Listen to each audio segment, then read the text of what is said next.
According to legend, a huntsman once tracked a lion that was terrorizing his village all the way to its den. Though armed with only a spear, the man managed to kill both the lion and its mate, but spared the cubs. This mercy so pleased the old gods that they sent a shaft of sunlight deep into the cave, gleaming off golden walls.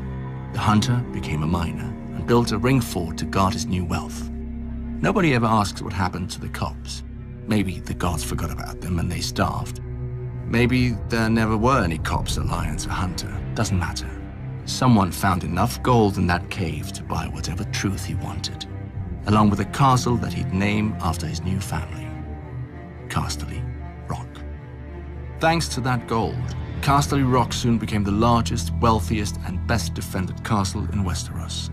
An army that struggled up the main approach would still have to climb thick, high, and well-defended walls.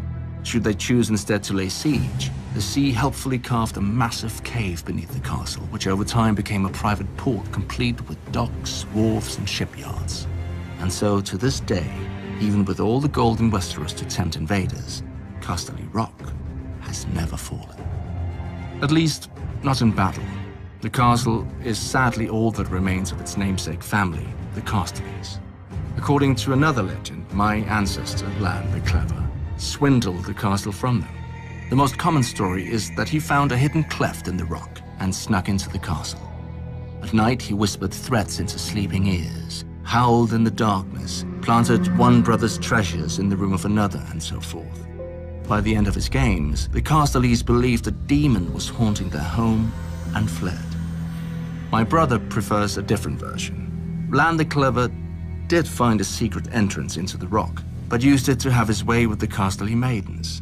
Eventually, the girls gave birth to golden-haired bastards, and the Casterlys had no choice but to accept their father into the family.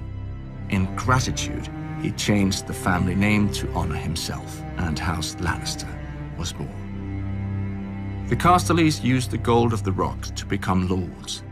The Lannisters became kings. For thousands of years, the Kingdom of the Rock ruled the Westerlands.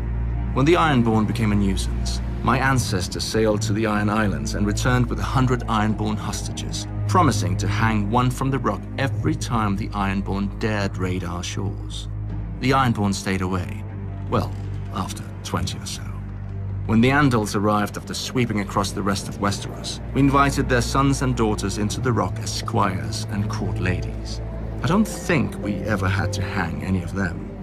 Finally, Aegon the Conqueror defeated us on the Field of Fire, and my ancestor knelt. Still, little changed but titles and taxes. For when Visenya Targaryen saw the rock, she gave thanks that my ancestor had met Aegon on the field. Even Dragonflame would have washed over the castle like the waves and left just as much a mark. But now the mines are dry, and Casterly Rock is just that, a rock.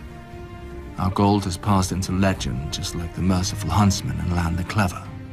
As will our family if we lose this war. Unlike the Casterlys, however, we won't even have a castle to remember our name.